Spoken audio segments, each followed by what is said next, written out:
Dear students,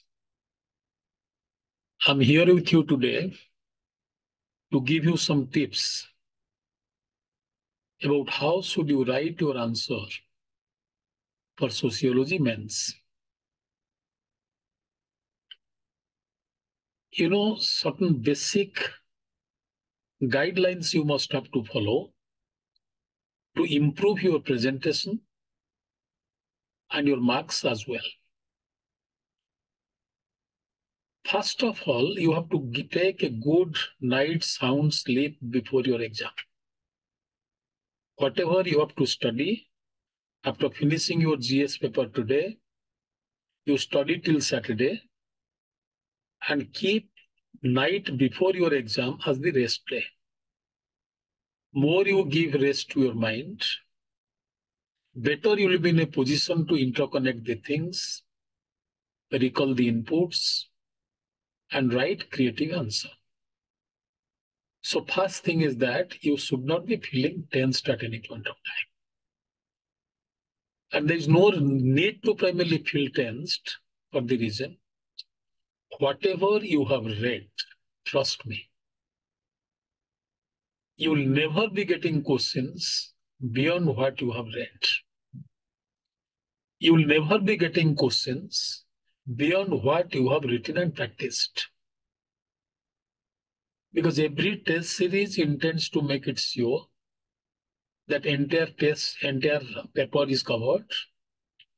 Minute details of the paper is primarily picked up to frame questions. Therefore, whatever test series you may be doing, your syllabus is revised 2 to 3 times. Full-length paper, one is primarily revising the syllabus once. Sectional test, you are revising the syllabus once again. And while making question papers, we keep in mind the probable questions. So therefore, chance of getting questions directly or indirectly out of what you have done in the test series is quite remote. So rest assured, you have studied the subject, understood the content, written the test. So there is no need to feel panic or no need to feel tensed. You can afford to relax, soothe your mind, and write a good paper. When you are reading the paper, don't read the questions in a hurry. A paper setter is always giving a clue to what he wants to know from the student in the question itself. For example, if I am giving a question, what is the dialectical relationship between sociology and psychology? So if you are reading the question in a hurry, the word dialectical you will be missing out. You'll be writing an answer on the relationship between sociology and psychology. So your entire answer would be on what sociology has borrowed from psychology and vice versa. And that is not the demand of the question, and you lose marks for that. Dialectics means sociology and psychology, they stand poles apart from each other. They share a conflicting relationship. Because psychology studies individual cognition, individual mind, and sociology studies social structure, social relationship, social conflict, social continuity. So till the arrival of phenomenologists, it was perceived that subject matter of sociology is different from subject matter of psychology. You add on to it how Durkheim is glorifying this distinction by saying, social fact can be clearly distinguished from non-social fact that includes psychological fact. A person is sleeping or studying is a psychological fact. But in a library, when you all are studying, that is normal social fact. You are expected to study in the library, not to talk to each other. Therefore, when you are studying, because the social context want you to study, that is sociology. Collective way of doing things. Then John Stuart Mill and Durkheim debate you can bring in here. So read the question carefully. If a question comes, same sociology and psychology. Sociology and psychology share reciprocal relationship. It means you cannot study society in isolation with the study of individual psychology. Introduction theory of G.H. Mead will be coming here. Phenomenology will be coming here. Dramatology will be coming here. And if you get a question, same topic, compare between sociology and psychology. Similarities and differences you have to write. So bottom line is, in every question or most of the question that a paper setter gives you is intelligently framed, and unless you read each word of the question carefully, you may miss out the important thrust of the question. So my first advice to all of you would be, read questions at peace with full concentration.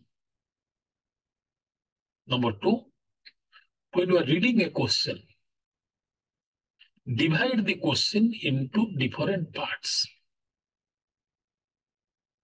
Most of the time, long questions will be having 2 to 3 parts. So if you are dividing the question into 3 parts, then you get to know about how to organize and structure your answer. Give equal importance to all parts of the question. Suppose a question comes in paper 1, examine the relevance of Marxist approach to understand globalized society with reference to India. Marxian theory one part, globalized society another part, India third part. Which aspect of Marxian theory we can apply to globalized India, a globalized world? And which aspect of this theory, application of Marxian theory to globalized world, can be applicable to India? Commodity production you can talk about. You can talk about how rich is becoming richer and poor is becoming poorer. So all these points, you can thread them together. All the points you can illustrate effectively. If you divide the question into different parts, your answer will be focused. Content will be highly organized. You will not be repeating the points. And you will not be going beyond the scope of the question. And most importantly, if each part of the question is addressed, then in each part, if you get 60%, your score goes very high. So divide question into different parts, and on the basis of merit, address to each part of the question. So therefore, answer will be systematic, organized, answer will be effective, and will be getting good marks for that. And in every question, some key words are used. Discuss, illustrate, analyze, critically explain, elucidate. So look into the whole question, and in that context, you make a sense of these words and prefixes used. And always keep in mind,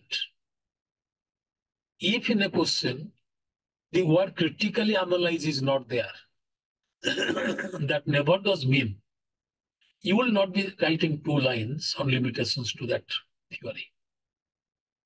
You can take liberty of writing limitations to that theory even when critically examine is not mentioned. But when critically examine is mentioned specifically, the statement given that should be evaluated on the basis of its limitations. Don't just elaborate the statement that is given. Don't justify the statement that is given. Critically means you analyze that from critical standpoint. Critical never does mean criticism. Some points may be missing out that you can highlight. Limitations to the approach you can also highlight. So that you have to give importance.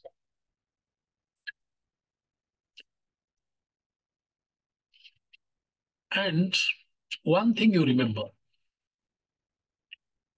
when you are writing an answer, specifically long questions, introduction is the face of your answer. So when you are writing an introduction, make it precise, organized, expressive, and all inclusive. When I use these words, I'm very, very careful. Since introduction is,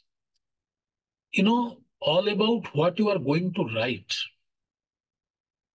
So in introduction, you spell it out.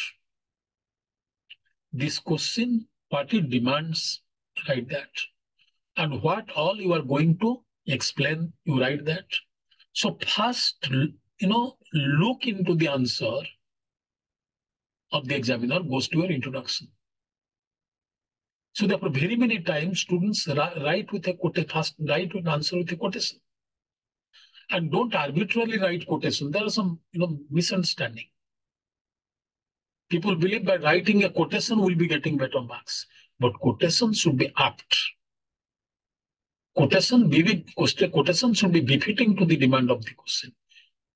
I'm giving you one example here.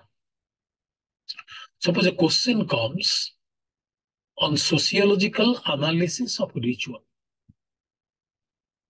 And you have studied ritual in Durkheim.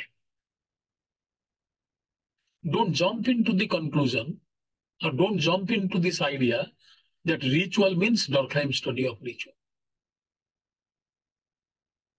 You can start with a quotation there. Ritual is like a social battery. When solidarity becomes weak, it is reinforcing strong solidarity among the people. Ritual includes collective assembly of people, common emotion, common participation, common sense of belongingness. Durkheim.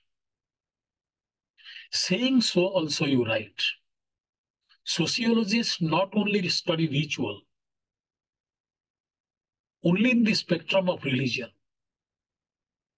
Voting behavior can also become ritualistic. Students are going to library in a routine manner, not concentrating on study. So their presence in the library is also becoming ritualistic.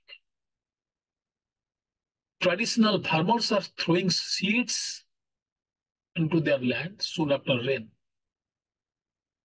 being least concerned about how the crop is growing, how best production can be possible. That is also ritualistic. Ritualistic is a form of repetitive way of doing things. So sociology always looks into a phenomena from different perspective. So what ritual means in the domain of religion, that is not ritual when you are using it in sociological parlance in the field of agriculture, in the field of academics, in the field of routine behavior of a bureaucrat. Ritual. Then you write. Durkheim explains ritual to explain social solidarity. And Weber tells how this ritualistic behavior in a bureaucratic structure that may give rise to non-performance or red tapeism. Ritualistic behavior, how it is giving rise to continuity of culture. Therefore, sociological analysis of ritual is primarily having multiple facets. Many people will not be able to think about it because they go with a prefixed mind. So therefore, always keep your mind open, elastic, thought-provoking. So that you have to do. So more you do that, more you are coming close to 300 marks. No stress, just relax, enjoy the question, think and write. That is the beauty of sociology. And one thing always you remember, in general studies, you write facts. In sociology, you go for analysis. Whose analysis is comprehensive, better, organized, he will be getting good score as against others. Therefore, how much of content you carry, that is not important. how you are expressing yourself, analyzing the question that is being given to you, organizing your answer, that ultimately determines your performance and score.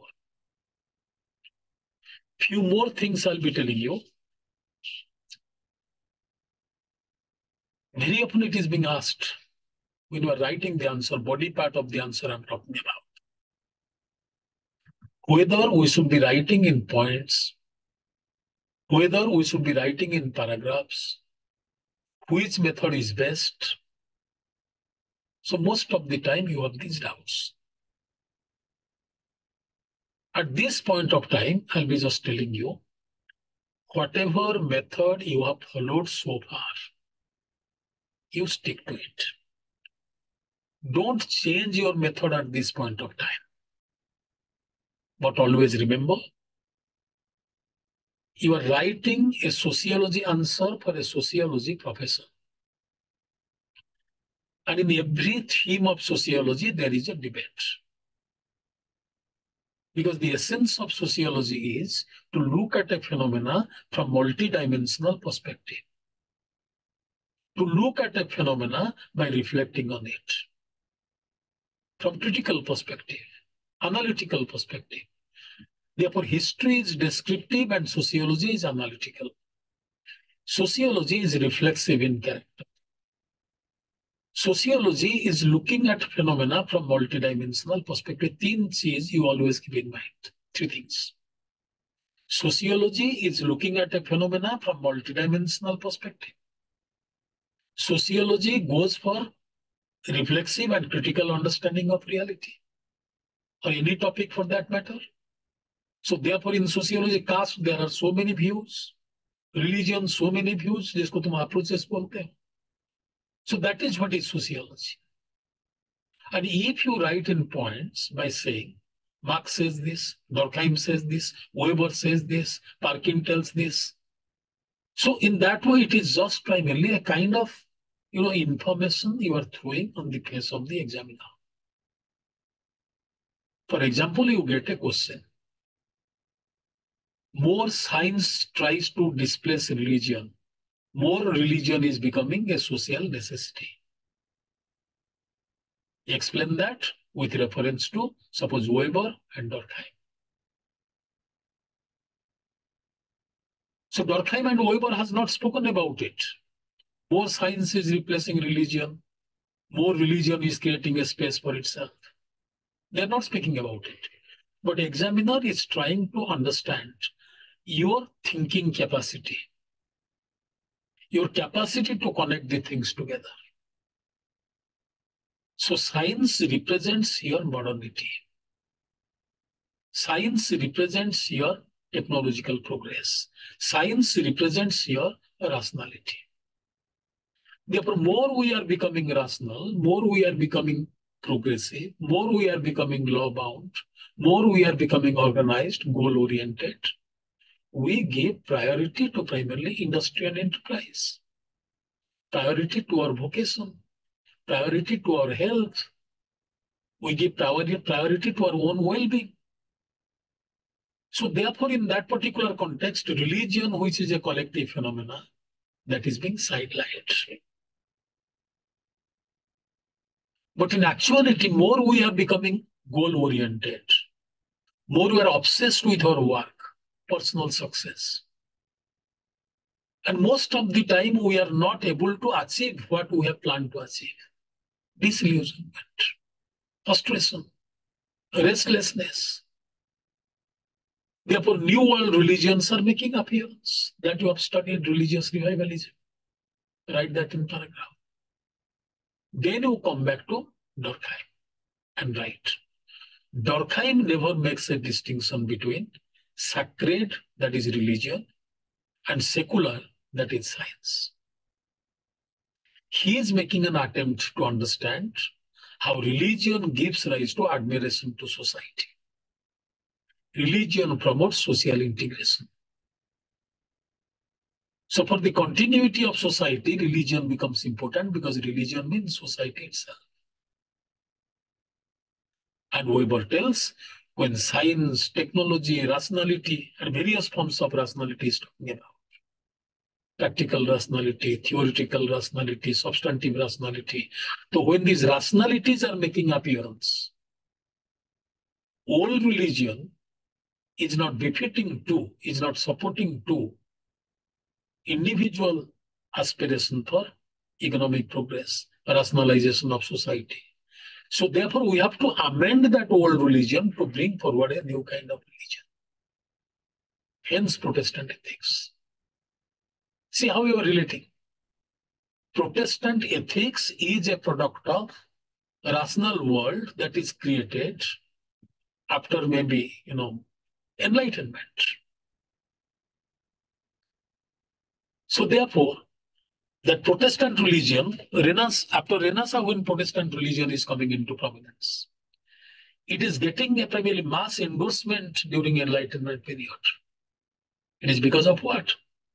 Overall rationality is making appearance in a big way, and Protestantism is a product of that. Aristotle talks about it. So therefore, you'll be writing it. Though Weber tells Protestant ethics gives rise to capitalism, Weberian sociology is not a closed sociology, because Weber believes cause can be converted into consequence and vice versa. Therefore, it is Protestant ethics that gives rise to capitalism. Capitalism can also give rise to Protestant values. So therefore, growth of rationality is not displacing religion. So religion is readjusting itself, modifying itself to fit into demands of the rational world. When rationality fails to bring happiness to the people, new world religions make appearance. Society worship is also a form of rational pursuit that we can understand through Durkheim study of religion. So, bring a particular concept and aptly apply that to a given sociological theory. So that will be giving you excellent marks. So here what I'm telling you is, when you are developing an argument, in points you cannot explain your mind, your thought, your ideas. Therefore, in such kind of question, use paragraphs. So there are certain questions where you can write in points. Suppose pattern variable theory of persons you are writing. Pattern variable A, pattern variable B. There you can be using points. So therefore, you should be very judicious to know where to use the points, where to use the paragraphs, where to write a primarily good introduction, and where just you have to hit at the bullseye. When you are writing short note, make it a point. Every short note will be written within maximum in 15 sentences, maybe a little less than that. So you measure your words. And you have to organize your short notes. That is very important. In long question, you have liberty to elaborate, explain, bring dimensions. In short note, you have to look into what question exactly wants you to write. Suppose question comes on sociology and common sense as a short note. Okay. So when you're writing this kind of question, first sentence you write. In relation to interface between common sense and sociology, there are present two different sociological positions. Positivists consider that sociology being a science, common sense is supposition, imagination, hearsay, assumption. So therefore, common sensual knowledge don't have any space in sociological research. Sociology should always go for empirically verifiable facts. However, opposite view. There is a sociological tradition that believes phenomenology you are talking about, dramatology you are talking about, interaction theory you are talking about. So you are talking about the fact that every actor, using his common sense, is reacting,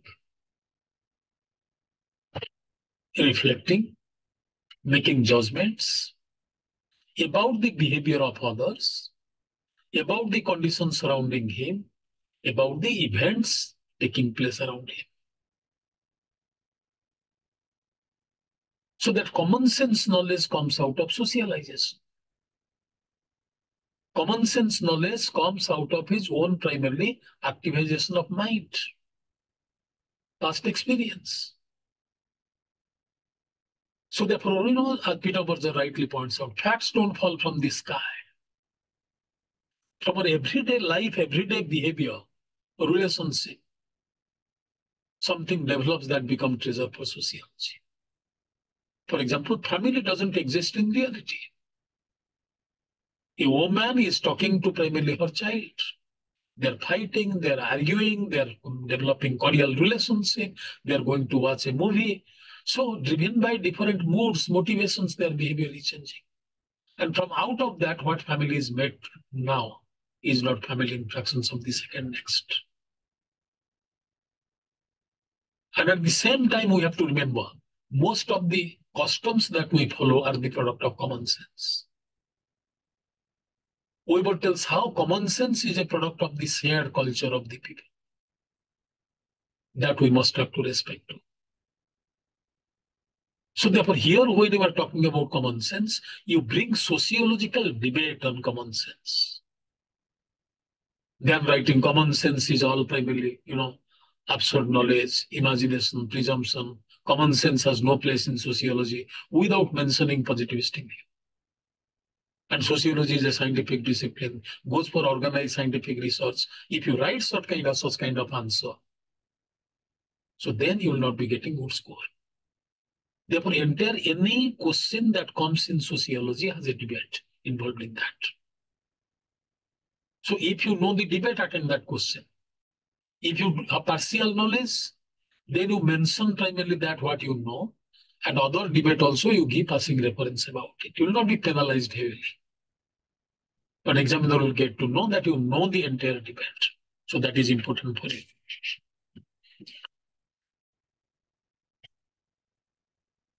And sometimes you'll be finding out questions are coming which are looking like GS questions.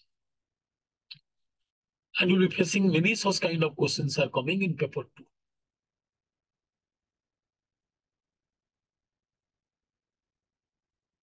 For example,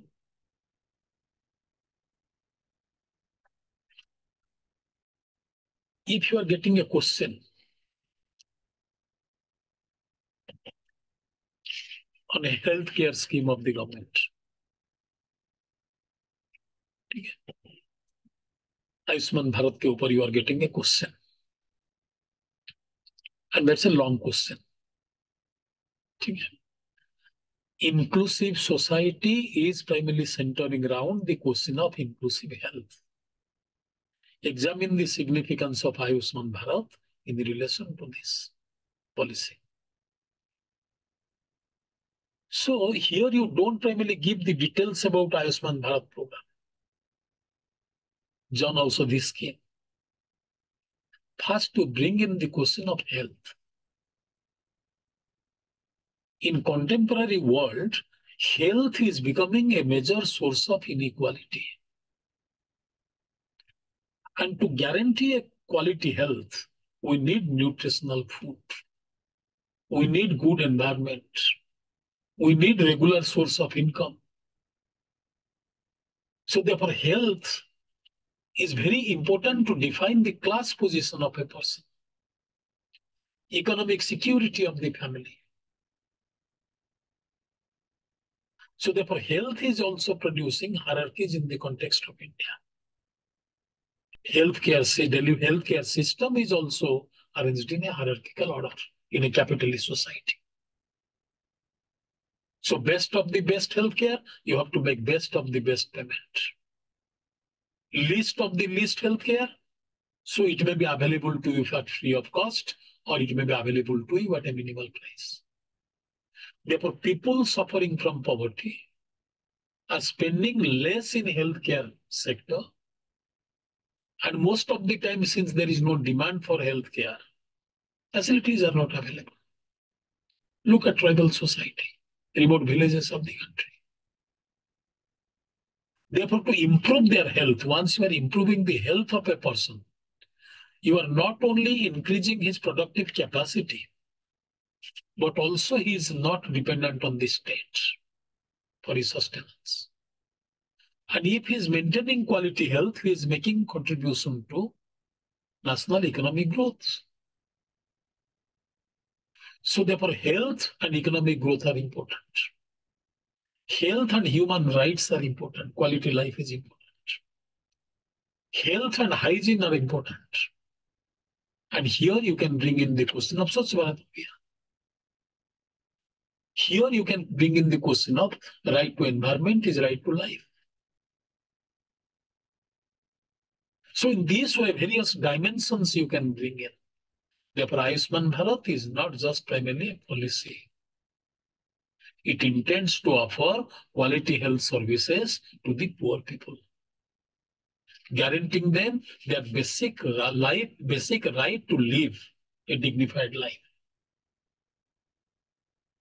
Using science and technology to the healthcare delivery system for primarily making man decent, make a decent income and live a comfortable life. So very many dimensions you bring in and write the answer. And here also you can bring in different theories of sociology. Spending on gender health is quite minimal. So if free health service is available to women, they will be having better health service care, healthcare service. So gender inequality in health can be addressed. Inequality, ethnic inequality in health service can also be addressed. So therefore, in a welfare society, through primarily many kind of progressive healthcare schemes, many patterns of inequality in society can be effectively addressed. That will make a beautiful answer. And most importantly, you have to keep in mind, you must have to manage your time effectively. Make sure you are attending all the questions in the exam. If you are missing a question, you are losing 10 marks. If you are writing less in one question, you are losing out 1 mark. If you write anything, you get at least 2-3 marks, and that makes world of difference in your ranking and success. So therefore, time management is very important, and you must have to primarily give importance on time management. And don't go for selective preparation. These are the core areas. These are different non-core areas. We'll be focusing more on this part, less on that part. Don't do. Nowadays, you'll be finding out at least 1 to 2 questions you are getting from all chapters. So just read your entire syllabus. And one more important thing I'm talking about. Don't chapterize your syllabus. Your syllabus is giving you sociological knowledge about family, about religion, about economy, about theory, about stratification, about change and everything. The entire syllabus is a treasure through which you get sociological imagination and knowledge. So therefore, whatever you are reading in sustainable development, that you can apply to agriculture. That you can apply to health. That you can apply to child's right, women's right. So therefore, what you are studying in one area, that you can effectively use in another area so that your answer can be distinguished from the answer of others and you can have an advantage. So that is most important thing you have to remember. In paper 2, the beauty of scoring a good mark in paper 2 is that, I'm worried at times. You consider a sociological answer will be one, where you drop names, write case studies. That is not the way to get good marks. The examiner is sitting there to understand how you are handling a particular question, reflecting on that, and organizing your answer. Suppose a question which regularly comes, more the caste is becoming weaker, more the caste is becoming stronger. This question comes in different ways. Caste as a system is replaced by caste as an identity. Secular role of caste is more prominent today than against its ritual role. Caste and politics are strongly interconnected in Indian democracy. So you get same kind of question in different ways. Dedurite Mains Srinivas talks about this in caste, Gure talks about this in caste. See, always keep this in mind. If your answer is reflecting on contemporary conditions, then examiner will get to know he is not only collecting inputs from books. This boy is carrying or girl is carrying an imaginative idea to use a sociological concept to the contemporary conditions. For example, suppose question comes, caste is becoming weaker and at the same time caste is becoming stronger. Caste is no longer an institution directly influencing to the everyday life of the people. Rather, caste is playing a very significant role in public sphere activities. It is evident from the fact in the political horizon of the country today, there is a great debate on classification of castes, subcategorization of caste, to highlight whether a caste is deprived or a section of a particular caste are deprived, so that public policy can directly reach out to them. Whatever may be the orientation of the political parties, but still they bring caste to the center stage to mobilize a body of population and convert this population into their vote bank. So we are starting with this. You are not talking about 1960s, 1960s, 70s debate that caste-based political parties have developed, caste associations are developing. You have read that in the book, but these books were written in 1970s. Then you can bring in primarily quest for reservation by Marathas. It's a big issue, becoming a political slogan. So thereafter you can bring in the other issues. How endogamous marriage is quite low in the context of India. How IITs studies are conducted are known as Iyer University in Madras, Technological Institute. Because most of the Brahmins are their teachers, they are researchers, they are the students. So use that Bourdieu's concept, cultural capital. People endowed with cultural capital go for reproduction of that cultural capital. Therefore, going for quality education becomes a part of culture. Another community, it's a struggle. Therefore, caste defines your academic success as a cultural capital. Caste is becoming a political slogan. Caste is giving scope for collective mobilization. Caste is giving a form of identity for writing literature, like Dalit literature.